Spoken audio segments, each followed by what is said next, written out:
ഉയരങ്ങളിൽ എത്തിക്കഴിഞ്ഞവൻ അവന്റെ മിടുക്കിനെ പറ്റി പറയും. എത്തുന്നതിന് മുമ്പ് അവന് നിശ്ചയമില്ല. ഏത് വമ്പനെ ഇന്റർവ്യൂ ചെയ്താലും തന്റെ കഠിനാധ്വാനത്തിന്റെയും തന്റെ മഹത്വത്തിന്റെയും തന്റെ നേട്ടങ്ങളുടെയും പട്ടിക നിരത്താനുണ്ടാവും. അതേ രീതിയിൽ പ്രയത്നിച്ച് ആയിരങ്ങൾ അപ്പുറത്ത് പതിച്ചിട്ടുമുണ്ടാവും. മാനവ പ്രയത്നത്തെക്കാൾ എല്ലാം മേലെയാണ് ഈശ്വര നിശ്ചയമെന്ന് ചിലർ പറയും. നേശേ ബലസ്യേതി ചരേതധർമ്മം എന്ന് മാർക്കണ്ഡേയൻ തന്നെ യുധിഷ്ഠിരനോട് പറയും മഹാഭാരതത്തില്. ബലം ഈശ്വരന്റെയാണ്, അതുകൊണ്ട് അധർമ്മം ചെയ്യരുത്. തിരിച്ചും പറയാം, അത് വേണമെങ്കിൽ സംസ്കൃതമായോണ്ട് അധർമ്മം ചെയ്തും നിനക്ക് ബലവാനാകാം, ഈശ്വരൻ എന്നൊരു മണ്ണാങ്കട്ട ഇല്ലെന്നും പറയാം. ഇങ്ങനെ രണ്ട് ചിന്ത ഈ ലോകത്തുണ്ടെന്ന് തോന്നുന്നു. ഈശ്വരൻ എന്നും മറ്റും പേരിനേക്കുണ്ടായിട്ടുണ്ട്. ഈശ്വരൻ ഉറക്കനെ ചിരിക്കാൻ തോന്നിപ്പോകുമെന്ന് വയലാറും പറയും. വയലാറിന്റെ ഒരു കവിതയിൽ എങ്ങനെയാ പറയുന്നത്? അത് ആദ്യകാലങ്ങളിലെ ഒരു കവിതയാണ്. ആകാശത്തുകൂടെ ഞാൻ സഞ്ചരിക്കുമ്പോൾ കുതറിത്തുള്ളിക്കൊണ്ടൻ ചാട്ടവാറിളകുമ്പോൾ ഈ അണ്ടകടാഹങ്ങൾ നടുങ്ങുന്നത് കാണുന്ന കവി പറയുന്നുണ്ട്. നീരവ നീലാകാശ വാനിലെ ശുദ്ധതാരകെ വിളറിയ നിൻമുഖം കാണട്ട ഞാൻ, നിന്റെ നാട്ടിലെ നീല തുളസി കൊടിത്തോപ്പിൽ നിന്നു നീ നുള്ളിക്കൂട്ടും പിഞ്ചു വെറ്റിലകളും ചൊവ്വയിൽ വിളയുന്ന ചെമ്പഴുക്കയും വാനിൻ ചെങ്കനൽ ചൂളയ്ക്കുള്ളിൽ നീറ്റിയ ചുണ്ണാമ്പുമായി അമ്പിളി താമ്പാളം നീട്ടിക്കൊണ്ടൊരു നീലത്തുമ്പിയെപ്പോലെ നീ നിന്നു മാനത്തു നൃത്തം വെക്കെ സ്വീകരിക്കാറുണ്ടെന്നും ഞാനവ തിരക്കിട്ടു പോകും ഈ പോക്കിൽ ചക്രവാളത്തിൽ നീട്ടിത്തുപ്പി. അങ്ങനെ ശാസ്ത്രം വളർന്നൊരു കാലം കവി പറയുന്നുണ്ട്. അവിടെയാണെന്ന് തോന്നുന്നു നിങ്ങളിപ്പോ ജീവിക്കുന്നത്. സപ്തസാഗരങ്ങളെ ഉഴുതുമറിക്കുകയും ഗോളാന്തര ജൈത്രയാത്ര നടത്തുകയും ചെയ്ത മാനവ പ്രതിഭ ഒരു സുനാമിയിൽ എന്ത് ചെയ്യണമെന്നറിയാതെ നിൽക്കുമ്പോ വീണ്ടും മറ്റേ ചോദ്യം രംഗപ്രവേശം ചെയ്യും. ഇതായി വ്യത്യാസം. അപ്പോ മാനവന്റെ ഈയൊരു തലം വയലാർ തന്നെ പാടിയിട്ടുമുണ്ട്. ആരണ്യാന്തര ഗഹ്വരോദര തപസ്ഥാനങ്ങളിൽ സൈന്ധവോദാര ശ്യാമ മനോഭിരാമ പുളിനോബന്ധ പ്രദേശങ്ങളിൽ ആരന്തർമുഖം ഇപ്രപഞ്ച പരിണാമോൽഭിന്ന സർഗക്രിയാസാരം തേടി അലഞ്ഞു പണ്ട് അവരിലെ ചൈതന്യമെൻ ദർശനം. ഇത് നേരെ തിരിച്ചും പറഞ്ഞിട്ടുണ്ടപ്പോ.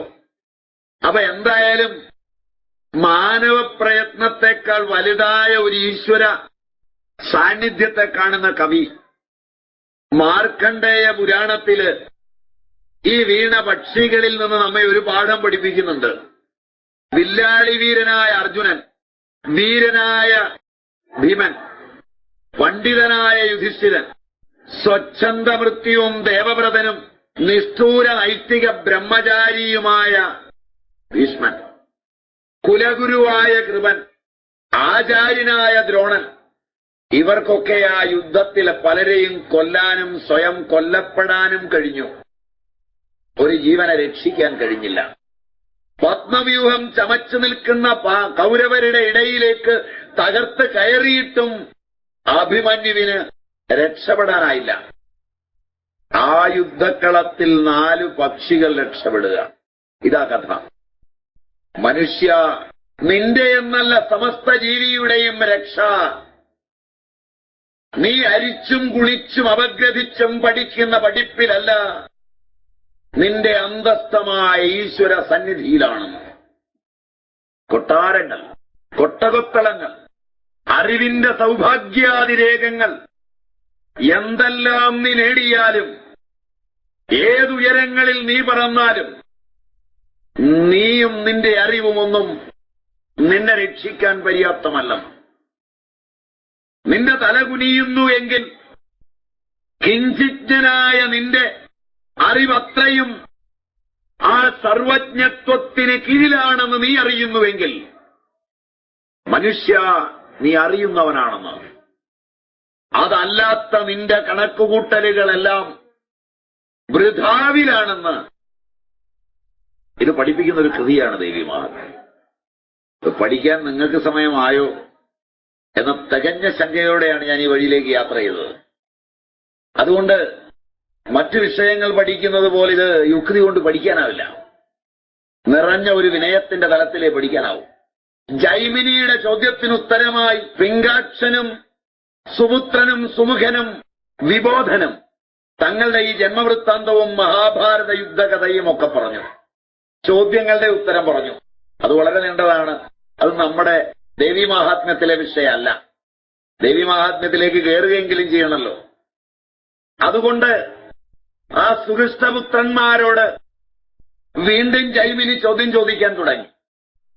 അതിനുത്തരം അവർ പറഞ്ഞത്, പണ്ട് ക്രൗസ്തുകി ഈ ചോദ്യം, മന്വന്തരങ്ങളെ കുറിക്കുന്ന ഈ ചോദ്യം മാർക്കണ്ഡേയനോട് ചോദിച്ചിട്ടുണ്ട്. അതിന്റെ ഒരു കാസറ്റ് കയ്യിലുണ്ട്, തരാമെന്നാണ്. അതാണ് അവരുടെ മിടുക്ക്. ഇനിയുള്ളതിലൊന്നും ഞങ്ങളില്ല, നീയുമില്ല. ഇനി നീ അവിടെ മാറിയിരിക്കുക, ഞങ്ങൾ മാറിയിരിക്കുക. സ്റ്റേജില് മാർക്കണ്ഡേയ ക്രൗസ്തുകി സംഭാഷണം കേൾക്കാം. അതാണ് നമുക്ക് പഠിക്കാനുള്ള ദേവി മഹാത്മ്യം. ഇത് പറയുന്നത് മാർക്കണ്ഡേയനും ക്രൗസ്തുകിയായിട്ടുള്ളത് നേരിട്ട് നമ്മൾ കേൾക്കുകയല്ല. മാർക്കണ്ഡേയനും ക്രൗസ്തുകിയും തമ്മിലുള്ള സംഭാഷണം ഒരു നല്ല വീഡിയോ CD-യിൽ എടുത്തിട്ട് ഈ പിങ്കാക്ഷനും ഒക്കെ കൂടെ അതിട്ട് കാണിക്കുകയാണ് ജൈമിനിയെ. ജൈമിനിയും കാണുന്നുണ്ട്, ഇവരും കാണുന്നുണ്ട്. ഇങ്ങനെയാണ് നമ്മളിത് കാണുന്നത്. ഇങ്ങനെയാണ് പൗരാണിക കഥകളൊക്കെ രംഗത്ത് വരുന്നത്. ഡയറക്റ്റ് അവരില്ല. ക്രൗസ്തുകിയുമായുള്ള സംഭാഷണത്തിനിടയ്ക്ക് തർജ്ജമക്കാരുടെ കളിയാണോ എന്നറിയില്ല, മൂലത്തില് സൂത്രരൂപത്തിലുള്ളത് പിന്നീട് വിശദീകരിച്ചതിന്റെ ആണോ എന്നറിയില്ല, ഭാഗുരേ ഭാഗുരേ എന്ന് മാർക്കണ്ഡേയൻ വിളിക്കുന്നുണ്ട്. അത് കൗസ്തുകിയെ തന്നെ വിളിക്കുന്നതായിരിക്കണം. അതുകൊണ്ട് ഭാഗുരിയും മാർക്കണ്ഡേയനും തമ്മിലുള്ള സംഭാഷണമാണെന്ന് ചില ആചാര്യന്മാർ ധരിച്ചു വശായിട്ടുണ്ട്. ഇവരങ്ങനെ പറഞ്ഞെങ്കിലും. അപ്പൊ അവ്യക്ത പ്രഭാവനായ ബ്രഹ്മാവ്, ഇങ്ങനെ അത് തുടങ്ങുന്ന 41 അധ്യായം, വേദങ്ങളും പുരാണങ്ങളും ഉണ്ടാക്കി. അതിലെ വേദങ്ങൾ അദ്ദേഹം സപ്തർഷികൾക്കായി പങ്കുവച്ചു കൊടുത്തു. അത് അവരാ ഗ്രഹിച്ചേ. പുലഹൻ, പുലസ്ത്യൻ മുതലായവരൊക്കെ, ക്രതുവും വസിഷ്ഠനുമൊക്കെ വേദങ്ങൾ ഗ്രഹിച്ചു. ഋഷിമാർക്കായി പുരാണങ്ങൾ ബ്രഹ്മാവ് പറഞ്ഞു കൊടുത്തു. അത് ഭൃഗു, ചവനൻ മുതലായ ഋഷികൾ പറഞ്ഞു കേട്ട് ദക്ഷനിലെത്തി. ആ ദക്ഷനിൽ നിന്ന് കേട്ട രീതിയിൽ ഞാൻ പറഞ്ഞു തരാം എന്ന് പറഞ്ഞുകൊണ്ടാണ് നമ്മുടെ പുരാണം തുടങ്ങുന്നത്. അതാണ് നമുക്ക് പഠിക്കാനുള്ള ദേവി മാഹാത്മ്യത്തിന്റെ സംക്ഷിപ്ത ചരിത്രം. ഇതൊന്നും നിങ്ങളുടെ ദേവി മാഹാത്മ്യത്തിൽ ചിലപ്പോൾ ഉണ്ടാകണമെന്നില്ല. അതാണ് പുരാണത്തിലെ 41 അധ്യായത്തിലെ സംക്ഷിപ്ത രൂപം. ഇനി ദേവി മാഹാത്മ്യം. ദേവി മാഹാത്മ്യത്തിന് പണ്ടിത് പഠിക്കാൻ വളരെ എളുപ്പത്തിലൊരു വഴിയാണ് ഉണ്ടായിരുന്നത്. പിന്നീട് അതിനൊരു പാരായണക്രമമൊക്കെ ഉണ്ടാക്കിയിട്ടുണ്ട്. അർഗളം, കീലകം, കവചം, ഇതൊക്കെ കഴിഞ്ഞു വേണം വായിക്കാൻ എന്നൊരു രീതി വന്നിട്ടുണ്ട്. ദേവി മാഹാത്മ്യത്തെ ഒരു സ്തോത്രമെന്ന നിലയിൽ കണ്ട് അതിന് ദേവി മാഹാത്മ്യത്തിന്റെ പാരായണത്തിന് അർഗള സ്തോത്രത്തോടുകൂടി ജപിക്കണം. ആ അർഗളം എന്ന് പറഞ്ഞാൽ ഒരു കുറ്റി.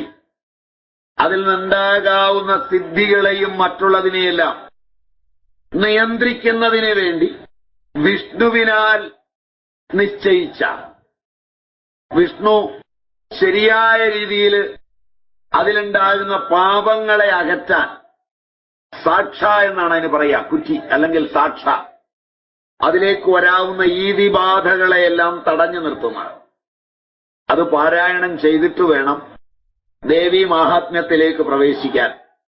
അർഗള സ്തോത്രത്തിനും ഋഷിയും ഛന്ദസ്സും ദേവതയുമെല്ലാമുണ്ട്. അർഗള സ്തോത്രം വിഷ്ണുവിനാൽ നിർണീതമായ മന്ത്രമാണെന്നും വിഷ്ണു അതിന്റെ ഋഷിയാണെന്നും അതിന്റെ ഛന്ദസ് അനുഷ്ഠുഭമാണെന്നും മഹാലക്ഷ്മിയാണ് ദേവതയെന്നും ജഗദംബയുടെ പ്രീതിക്ക് വേണ്ടി ജപിക്കുന്നു എന്നും പ്രാചീന സങ്കല്പം. ഋഷി, ഛന്ദസ്, ദേവത, അംഗന്യാസ കരന്യാസാദികളോടുകൂടി ചണ്ഡികയെ മനസ്സിലുറച്ച് സപ്തശതി എന്നാണ് ഇതിന് പറയുക. ഈ ദേവി മഹാത്മ്യത്തിന് ദുർഗാ സപ്തശതി എന്ന് ചിലയിടത്ത് പറയും, ചണ്ഡീപാഠമെന്ന് ചിലർ പറയും. അനേക വ്യാഖ്യാനങ്ങൾ ഇതിനുണ്ട്. നാഗോജി ഭട്ടി തുടങ്ങിയവരുടെയൊക്കെ താന്ത്രിക വിധിയനുസരിച്ചുള്ള അതിവിപുലങ്ങളായ വ്യാഖ്യാനങ്ങളുണ്ട്. തന്ത്രാഗമങ്ങളുടെ രീതിയിൽ പഠിക്കാൻ ഈ അവസരം പര്യാപ്തമല്ലാത്തതുകൊണ്ട് ഞാൻ ആ വഴിക്കായിരിക്കില്ല പോവുക. അതിന്റെ ജ്ഞാന തലങ്ങളിലൂടെ മാത്രമായിരിക്കും ഈ സാധനയിൽ നമ്മൾ പോവുക. തന്ത്രാഗമങ്ങൾ അതിന്റെ അനുഷ്ഠേയമായ തലമാണ്. അതിത് പഠിച്ചു കഴിഞ്ഞ് വളരെ താല്പര്യമുണ്ടെന്ന് തോന്നിയാൽ പിന്നെ ഒരിക്കലാവാം. പഠിപ്പിക്കാൻ ഇഷ്ടമുള്ള തലം അതാണ്. അതത്ര സുഖരമായ തലമല്ല. മാത്രമല്ല അതിങ്ങനെയുള്ളൊരു തലത്തിൽ കൊണ്ടുപോകേണ്ടതല്ല എന്നെനിക്ക് നല്ല ബോധ്യമുണ്ട്. അതുകൊണ്ട് അതിലേക്ക് പോകുന്നില്ല. അപ്പൊ അർഗളസ്തോത്രം ജപിച്ചിട്ട് വേണം സപ്തശതി പാരായണത്തിന് ഒരുങ്ങാൻ. ഇല്ലെങ്കിൽ പല ഈതിബാധകളും വരാം എന്നൊക്കെ പണ്ട് ആളുകൾ വിശ്വസിച്ചിരുന്നു. അതിന്റെ ഫലമായി രൂപവും യശസ്സും ശത്രു സംഹാരവും നടത്തുന്ന അർഗളാദേവിയെ സ്തുതിക്കുന്നതാണ് അർഗളാസ്തോത്രം. സ്തോത്രത്തിലെ ഓരോ മന്ത്രത്തിലും രൂപം ദേഹി, ജയം ദേഹി, യശോ ദേഹി, ദിശോജഹി ഇങ്ങനെയാണ് സ്തുതിക്കുന്നത്. മധുകൈടഭ വിദ്രാവിയായ ദേവിയെ, മാർക്കണ്ഡേയ പ്രശസ്തയായ ദേവിയെ, വശിന്യാദി രൂപധാരികളായ ദേവിയെ, കൗമാരിയായ ദേവിയെ, ആ ദേവിയെ വിളിച്ചിട്ട് എനിക്ക് രൂപം തരണം. ഏത് രൂപം? സാധാരണ ഈശ്വര ഭജനത്തില് ആർത്തൻ, അർദ്ധാർത്ഥി, ജ്ഞാനി ഇവരൊക്കെ ഈശ്വരനെ ഭജിക്കും. ആർത്തനായവൻ ഭജിക്കുന്നത് ആർത്തി തീരാനാണ്. ആർത്തത്രാണപരായണയായ ആ ദേവിയെ സ്തുതിക്കുന്നത് ആർത്തി പോകാനാണ്. പരീക്ഷ എടുക്കുമ്പോ ഓടി വരും. അതുവരെ വന്നില്ലെങ്കിൽ ഒരു കുപ്പി എണ്ണയൊക്കെ വാങ്ങിച്ചു കൊടുക്കും. വലിയ വരുമാനമായി. പിള്ളേരുടെ പരീക്ഷ എടുക്കുമ്പോൾ ഒരാൾ എണ്ണയായിട്ട് ഇറങ്ങിയിരിക്കുമെന്നാവുന്ന ഒരു സെക്രട്ടറി പല അമ്പലത്തിലും ഇവിടെ ഉണ്ടെന്ന് തോന്നുന്നു. അപ്പൊ അച്ഛനും അമ്മയും പിള്ളേരും കൂടെ വരും. അത് ആർത്തി തീരാനാണ്, ദുഃഖം തീരാനാണ്. ആ എണ്ണ കൊടുത്തിട്ട് പോകുമ്പോ അവിടെ ചെല്ലുമ്പോ ഒരു കുറ്റിയിലൊരു പിടുത്തമുണ്ട്. പ്രയാസമുള്ളതൊന്നും ചോദിക്കില്ല. 101 രൂപയുടെ എണ്ണ ഒഴിച്ചിട്ടുണ്ട്. ഇനി പ്രയാസമുള്ള ചോദ്യം ഉണ്ടെങ്കിലും അത് എളുപ്പമായി തീരും. മനസ്സിന് ഇങ്ങനൊരു തോന്നൽ കിടക്കുന്നതാണ്. ഞാൻ കാര്യമായിട്ടൊന്നും പഠിച്ചിട്ടുണ്ടായിരുന്നില്ല. പക്ഷേ ഇത്തവണ ദേവി കടത്തിവിട്ടു. ദേവി കടത്തിവിട്ടിട്ടായി കിടക്കുന്ന മുഴുവൻ. അപ്പൊ അത് കാരണം ആർത്തിയുള്ളവൻ വരും, അർത്ഥാർത്ഥിയും വരും. ചില്ലറ വേണം. പരിപാടിക്കൊക്കെ പോവാണ്. ശബരിമല പോയിന്നാ കാണാം. ശബരിമലയിലെ വരുമാനത്തിന്റെ 90% അയ്യപ്പന്റെ പണമാ വരുന്നത്. അത് തമിഴ്നാട്ടിൽ നിന്നാ വരുന്നത്. ഈ തമിഴ്നാട്ടില് ശാസ്ത പ്രസ്, മാർക്കണ്ഡേയ വിലാസം ബുക്ക് ഡിപ്പോ, അതുപോലെ തന്നെ മണികണ്ഠ വിലാസം ഹോട്ടൽ ആൻഡ് ടീ ഷോപ്പ്, ഇങ്ങനെയൊക്കെ തമിഴ്നാട്ടിൽ കാണും. അതിന്റെ MD അയ്യപ്പനാണ്. അത് നിങ്ങൾക്ക് അറിയില്ല എന്ന് തോന്നുന്നു. തമിഴ്നാട്ടിൽ പോയി ചോദിച്ചാൽ അവർ പറഞ്ഞുതരും. ഞാൻ പറഞ്ഞ കള്ളമാണെന്ന് തോന്നിയാൽ എന്നോട് പറയാം. ഞാൻ കള്ളം പറയല്ല.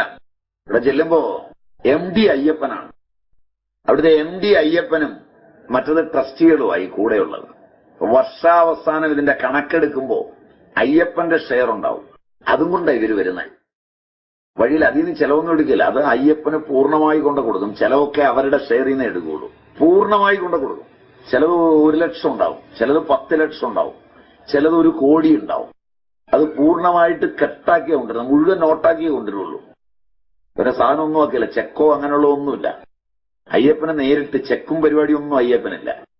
സാക്ഷാൽ അയ്യപ്പന്റെ പേരിൽ ഈ രൂപയായിട്ടാണ് വരുന്നത്. അതിങ്ങനെ കെട്ടിച്ചുമന്നാ കൊണ്ടിരുന്നത്. അതുകൊണ്ടൊന്ന് നടക്കിനിരുന്നത് ഇങ്ങനെ അങ്ങ് എടുത്തൊരിടിയിലങ്ങ് ഇടും. അപ്പോഴാണ് കണ്ടു നിൽക്കുന്നവൻ അത്ഭുതപ്പെടും. 1 കെട്ട് നോട്ടാണ് അത്. ഈ കഴിഞ്ഞ വർഷത്തെ വിറ്റുവരവിന്റെ ലാഭം വീതിച്ച് അയ്യപ്പനുള്ളതാണ് ഈ കൊണ്ടുവന്നിട്ടിരിക്കുന്നത്. അല്ലാതെ അവന്റെ തല്ല കൊടുക്കുന്നത്, അയ്യപ്പന്റെയാണ്. അത് അവിടെ എത്തിച്ച് കൊടുത്തു തീരുന്നവരെ അവനൊരു സമാനമില്ല. ഇങ്ങനെ വരുന്ന അത് അയ്യപ്പന്റെ പണമായി വരുന്നത്. അപ്പൊ ആർത്തൻ, അർദ്ധാർത്ഥി, ഇത് അയ്യപ്പനോട് കൊടുത്താൽ അടുത്ത തവണ ലാഭം കുറെ കൂടെ ഇരട്ടിയാണ്. ഇങ്ങനെ ഗുരുവായൂരപ്പനും അയ്യപ്പനും തിരുപ്പതി ഭഗവാനും ഒക്കെ MD ആയിട്ടുള്ള ഒരുപാട് കമ്പനികളുണ്ട്. അല്ലാതെ ഈ ഡൂക്കിലി മലയാളി ഭക്തനായിട്ട് അവിടെ ചെന്നാൽ എടുക്കാത്ത 5 പൈസയും 2 പൈസയൊക്കെ ഇടുള്ളൂ. അത് ദേവസ്വം ബോർഡിന് ഒരു വിലയുണ്ടാവില്ല. ഒരു വർഷത്തെ കീറിയ നോട്ട് മുഴുവൻ സൂക്ഷിച്ചു വെച്ച് ശബരിമല ഭണ്ഡാരത്തിൽ കൊണ്ടിടും. അത് പിന്നെ ദേവസ്വം ബോർഡ് ഉദ്യോഗസ്ഥന് പോലും പണിയാ. 50 കൊല്ലത്തെ 2 പൈസയും 1 പൈസയും ഒക്കെ സൂക്ഷിച്ചു വെക്കും, പോകുന്ന വഴിക്കുള്ള ഭിക്ഷക്കാരൻ ഇട്ട് കൊടുക്കാൻ. അവൻ പിന്നെ അത് വേറൊരുത്തിന് മാറിക്കൊടുത്തിട്ട് അത് ചില്ലറയാക്കിയിട്ട് എടുക്കുന്നത്. കാരണം അതൊക്കെ നിർത്തലാക്കിയ പണമാണ്. അപ്പൊ ആർത്തൻ, അർത്ഥാർത്ഥി, ജിജ്ഞാസു, അറിവിന് വേണ്ടി ഈശ്വരനെ ഭജിക്കുന്നവനുണ്ട്. ഒരു കൂട്ടർ അങ്ങനെയാണ്. അവർക്കൊന്നും വേണ്ട, നിന്നെക്കുറിച്ചുള്ള അറിവ് മാത്രം മതി, വേറെ ഒന്നും എനിക്ക് വേണ്ട. നീ ഉണ്ടെങ്കിൽ എല്ലാം ഉണ്ട്, നീ ഇല്ലെങ്കിൽ ഒന്നുമില്ല, എനിക്ക് നീ മതി. ഈ പ്രപഞ്ച സൗഭാഗ്യങ്ങളൊന്നും എനിക്ക് വേണ്ട, അത് വരികയും പോവുകയും ചെയ്യും. നീ വന്നാൽ പോകാതിരിക്കണം. പണ്ടൊരു രാജാവിന് അങ്ങനൊരു നമ്പൂരി കവിത തന്നെ എഴുതി കൊടുത്തു. മത്യാകാരേണ ഗോപീവസന നിര കവർന്നോരു ദൈത്യാരിയെ തൻ ചിത്തേ ബന്ധിച്ച വഞ്ചീശ്വര, തവ നൃപനീതിക്ക് തെറ്റില്ല. പക്ഷേ പൊൽത്താർ മാതാപിത തൻ കണവനെ വിടുവാൻ ആശ്രയിക്കുന്നു ദാസീവൃത്യ. നിന്റെ അടുക്കല് ഐശ്വര്യദേവതയായ മഹാലക്ഷ്മി ദാസിയായിട്ട് കൂടിയിരിക്കുകയാണ്, കണവനെ വിടുവിച്ചു കൊണ്ടുപോവാൻ. എപ്പം നിന്റെ ഹൃദയത്തിൽ ബന്ധിച്ച മുരാരിയെ നീ വിട്ടുകൊടുക്കുന്നുവോ അപ്പൊ അവളും പോവും. കനിവ് അവളിൽ ഉദിക്കൊല്ല കാരുണ്യരാശി, ഇങ്ങനെ പറയും. അപ്പൊ ചിലര് അതിനായിട്ട് ഭജിക്കുന്നവരാ. എനിക്ക് പറയാനും ചോദിക്കാനും ഒന്നുമില്ല ഭഗവാനെ, എനിക്ക് എന്താ വേണ്ടതെന്ന് തന്നെ എനിക്ക് വിവരമില്ല, ഒക്കെ നീ തീരുമാനിച്ചാൽ മതി. ചില നല്ല പിള്ളേരുണ്ട് കുട്ടിക്കാലത്ത്, നിങ്ങളത് പെടുവോന്ന് നോക്കിയാലേ ഇത് പഠിക്കാൻ പറ്റുള്ളൂ. അമ്മ ചോദിക്കും, എന്താ മോന് വേണ്ടേ? അമ്മയ്ക്ക് എന്താ ഇഷ്ടം അത് ഈ മോനിഷ്ടം. അതിനെ കാണുമ്പോഴേ അറിയാം. കുട്ടിക്കാലത്ത് തന്നെ അമ്മയോട് പറയും, കാരണം എന്റെ ആരോഗ്യത്തെക്കുറിച്ച് അറിയുന്നത് അമ്മയ്ക്കാ. അതുകൊണ്ട് നല്ല ആഹാരമേ അമ്മ ഉണ്ടാക്കി തരുള്ളൂ, എനിക്കിഷ്ടമില്ല. അമ്മ ഉണ്ടാക്കിക്കൊണ്ട് വെച്ചു ഇഡ്ഡലി, എനിക്ക് വേണ്ട. ദോശ ഉണ്ടോ? അപ്പൊ എന്റെ ഇഷ്ടമായി, ആരോഗ്യം പോവും. ഇങ്ങനെയുള്ളവർക്ക് മാത്രമുള്ളതാ ഈ വഴി. അങ്ങനെ അല്ല നിങ്ങളെങ്കിൽ കേട്ടിട്ടും കാര്യമില്ല.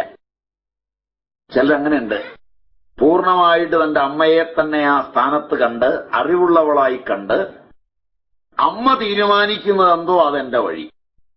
മാതൃമാൻ എന്നാണ് വേദം അവനെ വിളിക്കുന്നത്.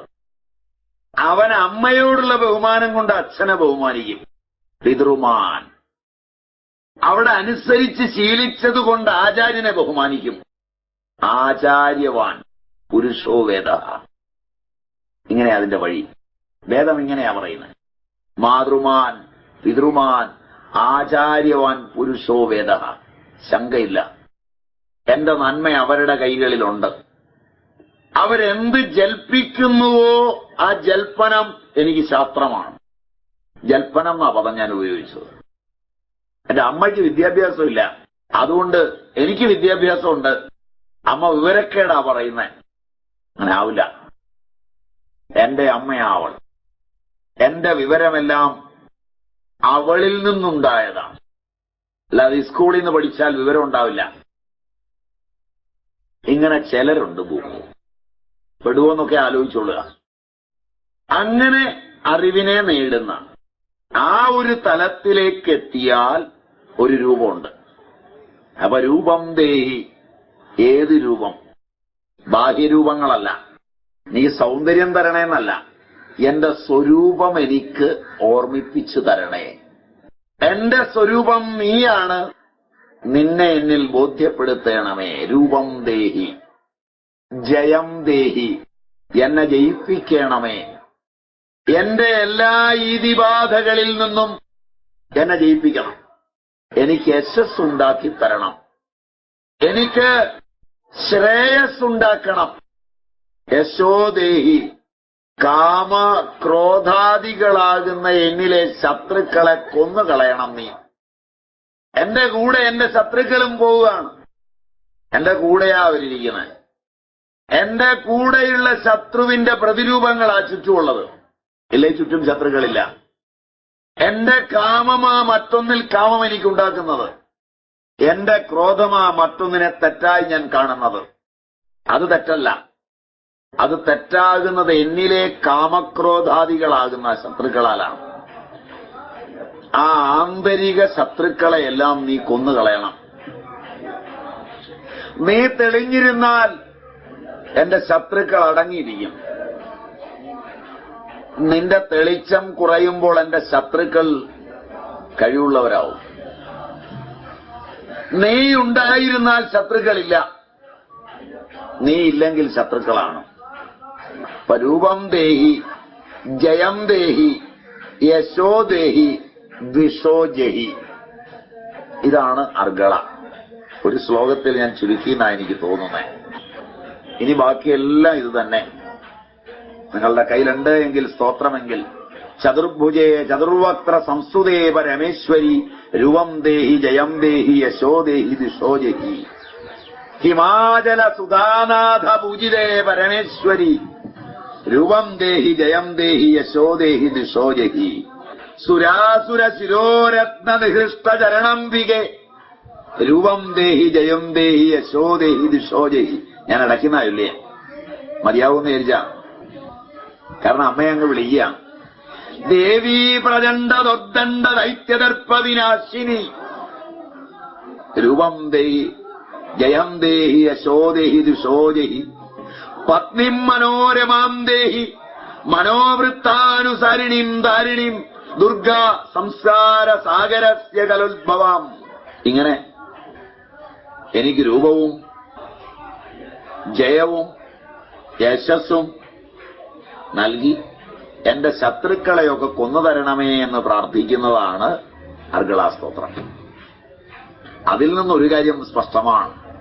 ദേവീ മാഹാത്മ്യ പാരായണത്തിലേക്ക് പ്രവേശിക്കുന്നതിന് മുമ്പ് വരാവുന്ന ഈതിബാധകൾ സ്വരൂപവിസ്മൃതി 1, 2 ലൗകിക ആർത്തി കൊണ്ടുണ്ടാകുന്ന പരാജയ ഭീതികൾ, 3